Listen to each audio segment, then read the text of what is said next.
my jack, get it going.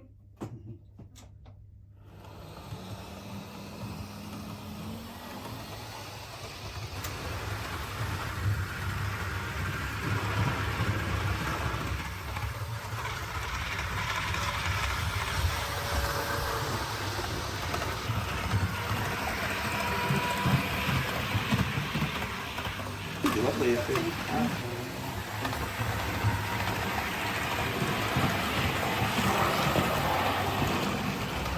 It's a fantastic ride on board 90047.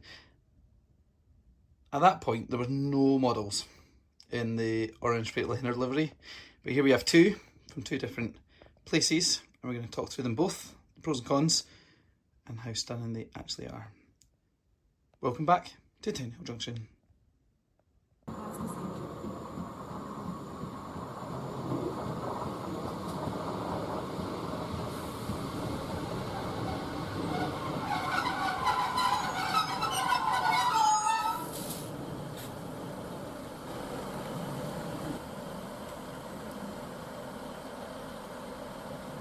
Since our last video, we've been doing a little bit of woodwork. You can see the remnants of which at the bottom. And we've been putting the start of these A-frames in. I do have further supports to go between the two beams from this side to this side to give it a bit of extra strengthening. We're hoping that I don't need to put another beam right the way across, but we do have enough wood to do so. Now, we've managed to do one whole side. We've done this end piece, which gives you an idea. The main time taken is to put in all these holes. This will allow us to run the cables and keep it nice and neat and out the way. You see here the main bunch. Now that's because they go around here. But you see there's a further three on the outside, and that's to allow, instead of a helix, we're going to have a big ramp that's going to go down through that A-frame on the outside, down the back of the layout, and down to this level down here. Now you can just see it between all the boxes. That level is going to be used for storage as a big fiddle yard, and you can see it's got plenty storage room here. Whilst it's a work in progress, we've been clearing out the other side. We've done this kind of tricky bit, got our modules, and we've just got this side, all the wood's cut. We're going to run it down, and that'll finish off the main baseboard structure. We've got a few more pictures and stuff up here as well, just making ourselves feel a bit more at home whilst we're up here sitting watching train videos. Now, the eagle-eyed amongst you will have spotted that there's not just one, but there's two Class 90s. Thanks to Bachman finally releasing their own Freightliner Orange liveried Class 90. Here we have the Class 90. This electric loco that those of you who watched the last video saw me getting a cab ride in as part of my birthday celebrations was not available. However, at Model Rail Scotland this year, Rainbow Railways had resprayed this brand new Bachman Class 90 into the orange Freightliner livery. I have to say, it is stunning.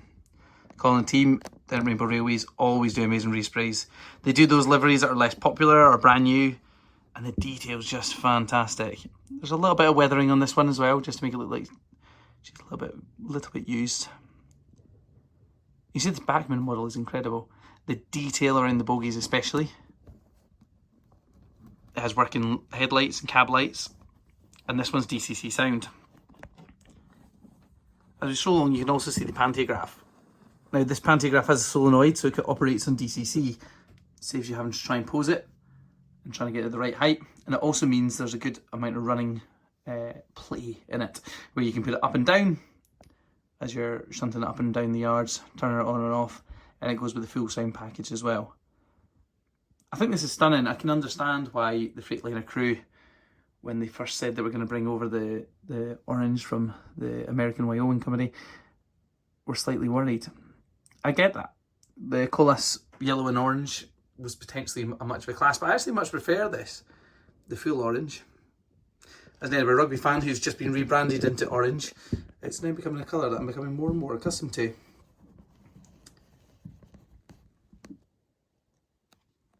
If you've been on our social media page at Townhill Junction, you'll have seen some of the onboard pictures. Some of the pictures of myself and my father as we got to around with Heather. We're in the Moss Green Yard in Bells Hill in the centre of Scotland. Now, these locos are mainly used for pulling freight. Big container wagons from the central belt of Scotland down to the ports in the south coast of England, with a couple locomotive stop-offs on the way, depending on their contracts. Now these are long shifts. A driver will spend the day shunting them and getting the trains ready into formation, and then they run overnight. Now they do run it into pairs. These pairs take about 10,000 horsepower each and take a huge draw in the national limit, so are limited in terms of their power. They would beat a Ferrari off the line on full power, especially when they're not taking coaches with them, or their main use, which is freight container wagons. I do think these are stunning. These are old bits of technology now, but running on the modern fleet. They are used elsewhere in the world. However, you'll see them mainly in the UK main lines doing the container traffic. As it stands now, Bachman are not doing this livery, which is why we've gone for the stunning respray. Hopefully, Bachman in the next couple of months will maybe have a look at that. This is their latest model, their latest release. It comes with all the bells and whistles you would imagine, and I think it looks stunning. The detail is second to none. We're seeing a real uplift in the detail that we're getting as modelers. So whilst the price is going up, we are seeing that our value for money is slightly increasing as well. With the likes of our Curaçao joining and starting to build locos now, we're seeing that the old boys are having to up their game. And whilst I think Hornby have struggled a little bit to maintain traction, I think this Bachman model looks incredible. Coming in at under £300, I think it's a stunning sound model. Runs really well, and once we get some track down, we'll show you it running. And hopefully one day, Bachman will do a double header, which will allow me to purchase a model from them without the respray cost. And then we can run them in the twos, or in ones, whatever we're feeling like. And you can see here the reason we picked this model, and we couldn't say no as I was about to leave the Model Rail Scotway exhibition, was the number that Rainbow Railways has resprayed. It's the exact one we got it right on, 90047. If you got the last layout video, those who are watching on certain platforms will see the link at the top of the screen now. Right towards the end of the video, it's stunning. How can you say no to the one you've had a cab ride in? Got one of the only copies of this in the world.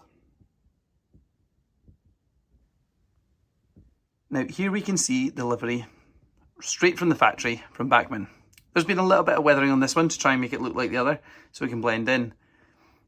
And you can see the imagery is slightly crisper than the one you've seen. I'll probably edit together into the same video. 9044, 4 being one of my favourite numbers, 44, Lewis Hamilton, all those sort of things, 4 being Lando Norris if you're a Formula 1 fan.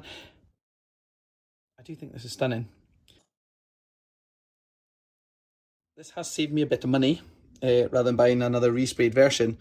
However, I do think there's some subtle differences. I think the bogies haven't been taken out as well and don't have the same detail that we've seen in the Rainbow Railways version. The lines are really, really clean, which I suppose is probably right. But there's something a bit more dirty and more realistic, I think, in the Rainbows version. However, I think this is stunning. It's well worth a go and does mean that we can run double headers. We can see the pantograph there. The solenoid has put that up. I'm not quite sure why. It's not been put on DCC yet, which is slightly worrying. But you can see the kind of height that it's running at. The detail in the pantograph is fantastic. Here we can see the two models side by side. As you can see, the crisp yellow on the factory liveried version is really quite bright, whereas the Rainbow Railways actually looks almost more realistic. It's less in your face, more subtle, more like paint that's been on the models for some time in operation. You see little things like the fonts being slightly different, and there is some differences if you look at the orange Freightliner ones. Some of them have the logo here in a different place. And that's actually true. 90044 does have it in a different place. Now, no one's quite sure why, but they've obviously, as they were bringing the livery in as brand new models, 90047 was one of the first ones to be resprayed in real life. They obviously changed their mind. And we can show that here. It makes them look very unique, but also makes them look really nice running alongside each other. They're not just carbon copies, just like the real ones that were painted at different times, but different styles, but all in this stunning orange livery. And I think if you look at both versions, the orange is very, very similar. I think both Rainbow Railways and Bachman have captured that really well. I do think these are stunning. And when we're going to see them running double headers with nice long container trains, hopefully at Townhill Junction very, very soon. And maybe some single runs as well, so we can have ones going in opposite directions. I think these are an absolutely great purchase. I would definitely recommend. We've had them on the rolling road, and whilst I've not got footage of it, they are stunning. The sound's good on both versions. The lights are fantastic, and they just run really, really smooth. Exactly what you want for big, heavy Freightliner Class 90s. And well, finally, here she is. Thanks to the guys at KMS Rail Tech. Bit of confusion, it was all my fault really. Trying to get it all sorted. So we have this Class 800. We also have a Class 801/2 on order, which is the fully electric, whereas this is the Bi-Mode. Now this, for my kind of area that I'm kind of modelling, is perfect. Can run fully electric down the main lines. We can also run on diesel and battery powered as far north as Aberdeen and Inverness. We've seen them taken over across Scotland, and whilst they've replaced the stunning HSTs, and people do moan about the comfort on them, I think they are actually great trains in real life. And of course we had to have the Celebrating Scotland special pack. And whilst Hornby haven't done any additional coach packs for the Bi-Modes, they have got them on order for the 801/2s. We've got to have one of these at Townhill Junction, don't we? Has set me back a fair bit. They're not cheap, especially if you're wanting two, one of each kind. I'll not be having any more, that's for sure. Now let's get them out of the box, have a look at how they look. Because effectively these are long, long trains. If you look at the kind of distance that you have, they're longer than your average coaches. And will effectively be setting the scale and the size of some of the turns and station platforms here at Townhill Junction. Well, here we have it. The driving loco. First impressions, stunning. Absolutely, looks really good. Nice and weighty. You can imagine it can pull fairly good sized trains. I think you'll see plenty of other people have done reviews of them in action. It's got a nice cab detail. You can actually see some of the, might not be able to see on this, but there is detail in the cab to make it look a bit more realistic. Hitachi models in real life. Hornby here. Celebrating Scotland, it's nice. I mean, it's not overpowering. I think when you see the real thing, you kind of go, oh, it'll be nice, but the turn is just in the driving coach on that loco. You can see the pantograph. And then the first thing you notice, and it's such a glaring mistake, you zoom right in, and what's that say? Carlisle. Yep. Every single one of these says Carlisle and Watford Junction. Fantastic. Why is that such a big thing, you ask? Well, these trains don't go that way. Whilst they have been routed that way due to maintenance and issues on the East Coast Main Line, that's not on the route. For Hornby to get that so wrong, it just shows why their competitors are overtaking them and starting to get market share. Hornby have done such a good job on this. But do your research. That's not just a schoolboy error, that's just absolutely useless. When you do delivery, you'd surely check where it went from and to. With all the stations that it could have had in Scotland and up and down the East Coast, it's just ridiculous. Well, we're writing to Hornby. They could just do a little transfer sticker, something just put over the top. It wouldn't look as good, but hey, that's just criminal, isn't it? But other than that, does it look good? Well, yes, it does. We can see there's a good amount of interior detail there. And you can see at one end, yeah, it does. It goes right the way to the end. Whereas at the other side, with the transformers and everything in that section, there is a kind of crew space. And the details on the door there, the crew use only, are fantastic. They picked up some of the stickers really well. The doors look really good. And whilst there is issues with the light bleeding into the compartments quite badly, actually having a lit model from factories is the way we need to go. Now this has also been sound fitted, so once we get the test track up and running again, we'll have a go. And I do really like them. It's so annoying that Hornby keep making silly mistakes. But these are stunning. By all counts, they're good runners, and hopefully we'll have the same experience here. And we couldn't not have the Celebrating Scotland version. First in the line in 2019, basically recovering from the Flying Scotsman route from London to Edinburgh. It was Edinburgh where these were launched into service. We do see them right across Scotland now, Aberdeen, Inverness, through the Central Belt to Edinburgh.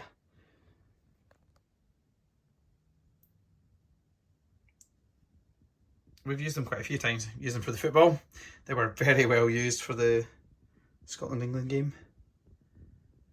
Taken over from kind of Virgin when they were kind of government owned. These did need to come into service. They're a different generation, and whilst yes, they might not be as comfy, first class is fantastic. I was lucky enough to use first class on the way to the rugby abroad. We flew out of Manchester, and they're stunning. Sorry about my shaky hands. We can see there's a good amount of detail as well between around the doors and what you'd expect to see in real life. I think the advantage of having more aerodynamic trains is that actually the bodies themselves don't need a lot of detail. Now, I have just noticed that this section here is not on properly. Now, underneath is where the sound chips and everything go. So it's just not quite going on properly from when it's had its DCC fitted. But that's something we're going to look at ourselves. But that was KMS Rail Tech. Can't blame Hornby for that one. But they have put that space in there, which actually I think is a really good use of it. Everyone, well, maybe not everyone, a lot of people are moving over to DCC and DCC sound and having areas that you can easily get in to replace chips, upgrade sound, move it around built in from standard. That is a good thing, a really good thing. It does show that Hornby can be a market leader if they choose to be. It's all about that detail, not rushing, doing your homework. Now, most of these are going to be in 9-car sets. There is a few 5s running around, especially whilst they're getting produced. Now, we do have a 5 set here, so what we need to do now is get the coaches out of the box and have a look at how long the 5 cars are and start estimating how long a full 9-car will be. So here we have the 5-car set. And bar the fact that every single one's going to Carlisle, which these trains never go to, which is the biggest slam dunk probably in Hornby's history, which is saying a lot, to be honest. It's just such a little thing. You can see the details are actually fantastic. Each of these coaches does light up. You can see the differences there in the roofs details. Now these coaches are different, and they are different to the 801/2s. They run in different formations. You can see here the kind of the red for the first class. Or standard, can't remember which way around it is. Standard class is in red. Standard class towards the back or front, the way that this one's labelled up. It's Coach A at the front. Now they are stunning. I can't deny that. I think they do look really good. I know the GWR ones are very, very popular. But I can also see why these ones are not quite so popular. Little details around the bogies look really, really plasticky. Really, really simple. These clips here on the details, this is straight at the box, is already coming slightly loose. Again, it's just quality control. They look more like toys than some other manufacturers, and I think that's going to be Hornby's problem. To try and keep their large running costs down, they seem to be just cutting corners. Overall, I do love this. I think this is really good. Got door indication lights there that don't work, which is a shame because other manufacturers are putting them in as standard now. I do like this, and I do love the ambition they've had, but I feel like they've just about missed the mark slightly. Yes, I have another one in order, and it is costing me an absolute fortune. But that's more because I want them running here, rather than the actual quality of the model. But you look at the top, the detail's actually quite good, which is annoying. Again, because they've actually looked at all that detail. They've looked at the information, they've gone and done the work, and yet it still appears just a little bitty plasticky. Now granted, this is a brand new Hitachi model, Hitachi train. They are a wee bit more plasticky, but there's just something not quite right. It just doesn't quite look as detailed. Some of the grills here, you know, they look fine, but you're not sitting there going, oh, that's definitely realistic. I can't wait to get this running though, to be fair. And bar all the little negative bits I've got, I do quite like it. It's a fantastic addition to us here at Townhill Junction. And as they start going into kind of regular use, hopefully with the extra car expansion packs, we'll see them more and more across the network. Whether LNER will remain as a brand, who knows? Lots to talk about Great British Rail and some of the other issues. As we film this, the rails are on strike, so none of these are running really, but there's none of very much running. And come on the unions and get what you deserve, which is good. They're lovely, but God, could they just spend that extra 5 minutes and made these look perfect. And you see they're quite long coaches compared to an MK3, so they will be probably setting some of the radiuses, especially for the stations. So once we get them running, we'll have a go at that and we start marking out stations. As I said, we've still got a bit of woodwork to do, get the other side done, and then we can start actually laying out some test track, making sure we can get it up and running.